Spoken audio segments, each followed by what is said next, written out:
Alright, so as a huge gamer, and you may not know, but I'm also a game collector, I decided I had to go all out and review, well, not really review, just talk about this and what it is, because most young people won't know.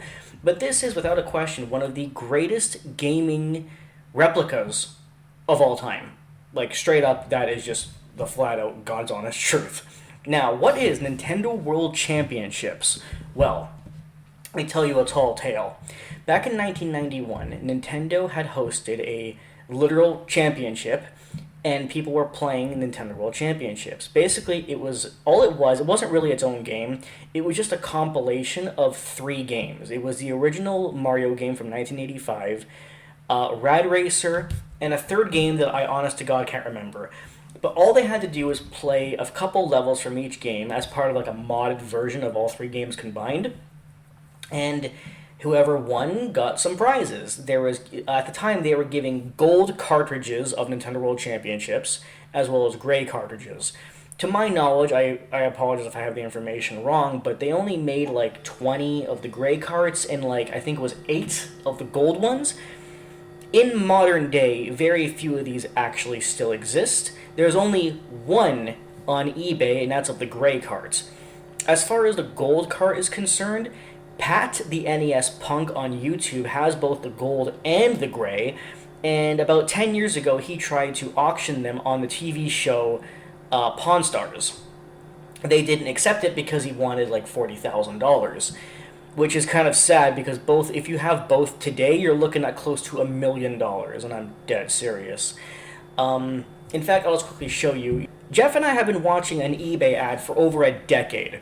This is the ad.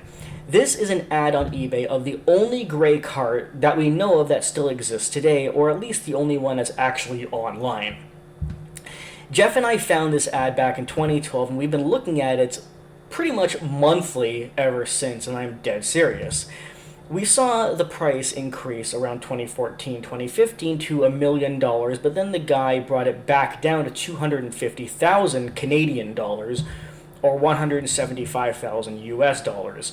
This is the most expensive and rarest game in the entire world, and keep in mind, yes, this is the gray cart. It's not even the gold one, which is worth even more. However, the gold one is so rare that I actually don't think that any of them still exist today. Or at least if they do, the owners of them don't want to get rid of them. I know that Pat the NES Punk on YouTube has one of the gold carts, but other than the one that Pat has, I don't think anybody has a gold cart.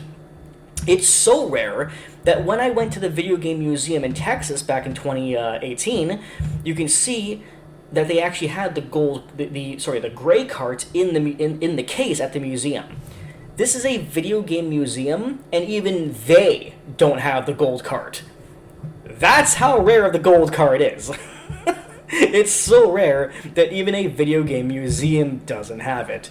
So anyway, when they announced this, I was shocked. A Nintendo World Championships replica made in modern day on a Nintendo Switch. So without further ado, let's finally open up the box and see what this looks like and what is even in here, because I gotta tell you, I am stunned that they created such a thing. I mean, this is outstanding. So let's see what's in here and just how accurate it is. There seems to be something else. Oh, it's a literal stand. That is so cool. So anyway, the box looks fantastic. There's a front of it with a couple game characters like Kirby, Link, Mario, and Samus. And on the back, we have what it is. So from what I understand, again, I'm not going to play it right now. For me, it's not really about what the game is. It's more so about the replica and the collector purposes of it. So basically, there are what seems to be 13 NES games. And I know what you're thinking. There's like 800 NES games. Why only 13? That's pretty shit. But that's not the point. It's supposed to be the 13 biggest games on the NES and the ones that relate to the championship back in 1990. And also the 13 games that are on here aren't even in their original NES form. They are modded versions meant for challenge purposes, just like they were back in 1990. So, for example, Mario 1 is on here. But if you play it, you're not playing OG Mario 1 from 1985. You're playing a modded challenge version of Mario that you would see in Nintendo World Championships from 1990. And that includes every other game, too. All 13 games from Metroid Prime, Mario, Zelda, The Adventures of Link, etc. They're all done in this like modded challenge version, and you can even play the 13 games online to compete with other people's times. To put it simply, if you still don't understand what I'm saying, it's basically 13 games, but modded to be speedrunner games. That's effectively what they are. So you are not playing the real game. So just to be forewarned, if you bought this expecting to play 13 OG games, you're going to be very disappointed because they are modded versions of those 13 games. Alright, now on to this. They actually give you, first of all, they give you the Nintendo sleeve. And as somebody who grew up with the Nintendo, I can tell you that this is accurate. This is actually what it looked like, and it even uses the same plastic. Naturally, you would assume the plastic to be a lot more flimsy and weak because it's modern, but actually, at least to my memory, maybe my memory is wrong, but this plastic feels exactly the way it did 30 years ago.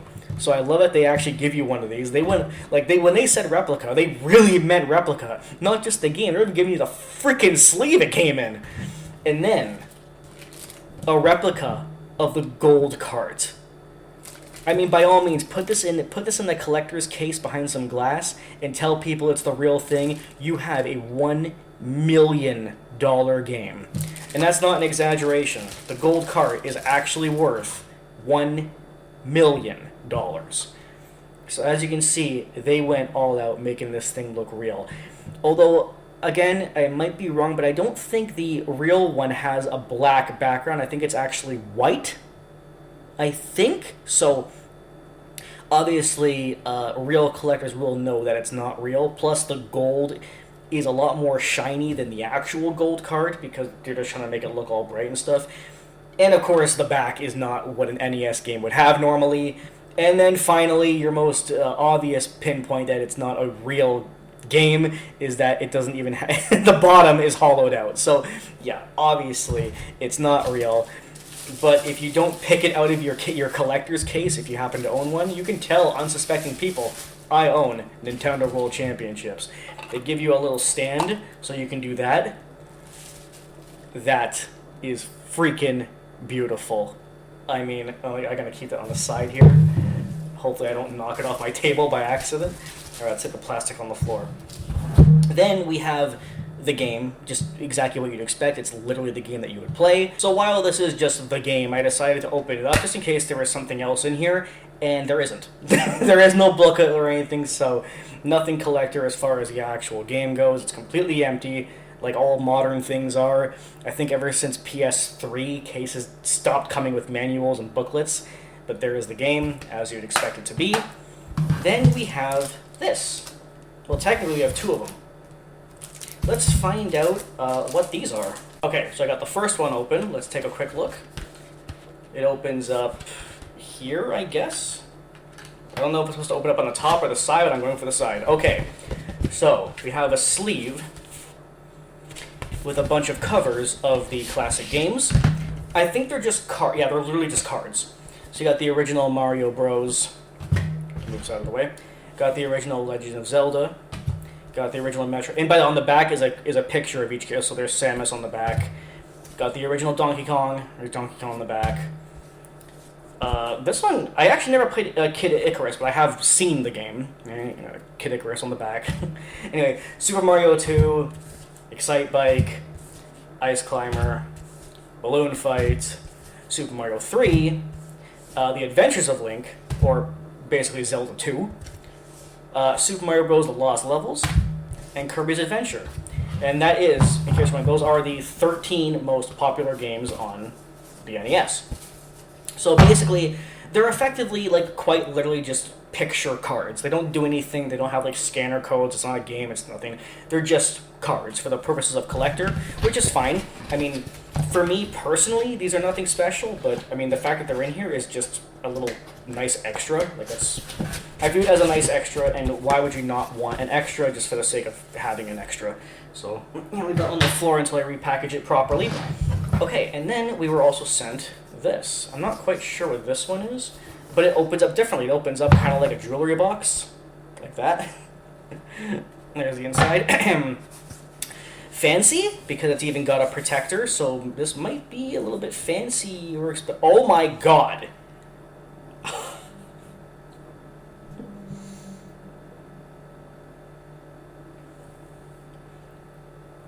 I'm actually speechless. This is actually genuinely fucking beautiful. Are you ready?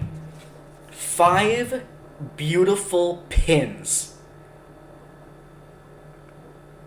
Look at that. So, of course, top left you've got the original Mario, we've got Link, we've got Nintendo World Championships in the middle. At bottom left we've got Samus, and then we got Donkey Kong. I'm just going to take out one of them, because I'm kind of curious, like, I don't know if it's just like a piece of metal, or is it a pin, like what is it? Okay, they're pins. You can see on the back it is in fact a pin. 100%, I'm just going to leave this in the box. This is outstandingly beautiful. I am speechless. Oh my god. I'm not even, like, growing up I had Nintendo and Sega, but you all know that I am a Sega boy. I grew up with Sonic. I grew up with Mario too, but I am way more of a Sonic fanboy, Sega fanboy. I was never really that crazy into Mario. I, of course, had Mario 1, 2, 3, Mario 64, and a bunch of others, but I was never, like, crazy loving Mario. But, I mean, even as a non-Nintendo fan, this is outstandingly beautiful. It's not like Sony, where to get a couple extra little things like this or this would be like $200. This whole box was $90. That's it. I swear to God, most games are $90, let alone this huge collector thing they give you for $90. Now, I just want to, now that you've looked at it, I want to tell you a little story while we're all sitting here enjoying the fact that I'm filming in my kitchen today. Gaming is very important to me. Everybody knows that I love video games, but one thing about it is I also love video game collecting. Granted, video game collecting is a scam. I mean, you can say that about anything, like sports cards collecting, video game collecting, coin collecting, marble collecting, postage stamps collecting, all the kind of things that people collect. But the reason why I call game collecting a scam more than any other type of collecting is because if something is rare and expensive, the price normally won't fluctuate.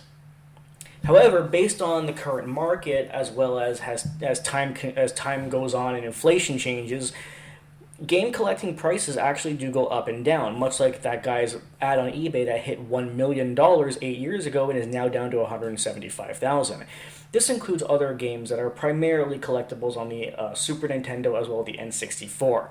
My friend Jeff will not be happy to hear this, but I recently checked the updated prices on some games that were worth a lot more about 5, 6, 7 years ago. He has some of the greatest collector's items of all time. Lucky fuck. He's got a complete in-box Earthbound, Sculptor's Cut, Chrono Trigger, Final Fantasy VI, Conker's Bad Fur Day, Mario 64. He's got some big hits, complete in-box. Now, Earthbound, for example. Earthbound, at its peak, which I think was like 20, maybe 17, 18, went up to like almost $10,000 if you had everything including the manual. However, now complete in box is down to only $5,000 from an ad I saw 2 weeks ago. So things started low about 15 years ago, went extremely high about 8 years ago, and now they're back down again. And I do think it's actually just because people can't afford them anymore, so the whole buying and selling and trading is dying down. So to bring it back, they drop the prices. But the thing is, if the games really are worth that much, then how can the prices fluctuate so easily?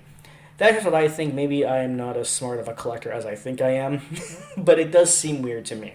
However, I do love collecting. I do buy things for collector purpose. I have games over here that are also specifically for collector purposes. I don't have that much because I don't have that much money, but the games I do have for collector purposes, and my most expensive item is Final Fantasy VI on the Super Nintendo OG, or 3 as it's called everywhere else in the world. And that's worth $600. That is my current most prized possession. But then again, Jeff's most is Sculptor's Cut, and that's worth $20,000 if you have everything. Anyway, point is though, I think this is beautiful, and I want to tell you again why gaming is so important to me, and I'll do it by telling you a couple stories of the most amazing gaming memories from my life, and there are two that I love. When I was a kid, we used to play a game called Diddy Kong Racing. And if you haven't played it, it's an incredible racing game on the Nintendo 64. And I do think it's one of the best and hardest racing games of all time. Definitely play it if you're able to. This game is fucking amazing. And they also, in that one part of the game that's really hard, is the silver coin challenge, where you have to collect 8 silver coins in the level and still come in first place. And most of them are extremely difficult. I remember when I was a kid, a group of friends, we're talking like 10 people. I used to have a group of friends. When I was a kid, we used to all gather together in the basements and play Diddy Kong Race, well, other games too, but primarily Diddy Kong Racing, and all try and take turns trying to beat the levels as well as racing each other. And we couldn't do it because it was so difficult. And we tried the silver coin challenges over and over and over and over and just kept failing over and over and over because they are extremely difficult. And I remember we had this friend come over whose name was Paul. And again, I was young, I was like 12, 13, but Paul was like 18, so he was like our big, like, badass friend who could beat the game for us, And it was so hype because as Paul was playing the races for us, all of us, like 7 or 8 people, kids, are sitting on the couch and we're all chanting, go, go, go, go, go, as in cheering him on to get the coins and beat the level, beat the race. And that is something that I think is dead in modern day. Well, sorry, I don't just think it, it's a fact. That is dead in modern day. When it comes to gaming in person, whether if you're just watching your friends game or you're all gaming together, it's really dead. Most games are one player. If they are multiplayer, it's online multiplayer, and people play at home by themselves and are only on like a call with the friend that they're playing with. But playing games in person with your friends who are sitting next to you, and you're playing games like Diddy Kong Racing, GoldenEye 64, or Mario Party, those are the gaming times that really stay with you for the rest of your life because they are incredibly special. It's not about the game. It's about bonding with your friends and getting all hype and excited to complete a level or difficult challenge in a game, which is something that kids today, or to even really anybody, just doesn't understand. I mean, even I suffer from it. There are so many games that are just like I still have like my N64, which is great. I can play that multiplayer with my friends when they come over once in a while. But if I'm playing my PS5, how many games am I really going to play with my friends?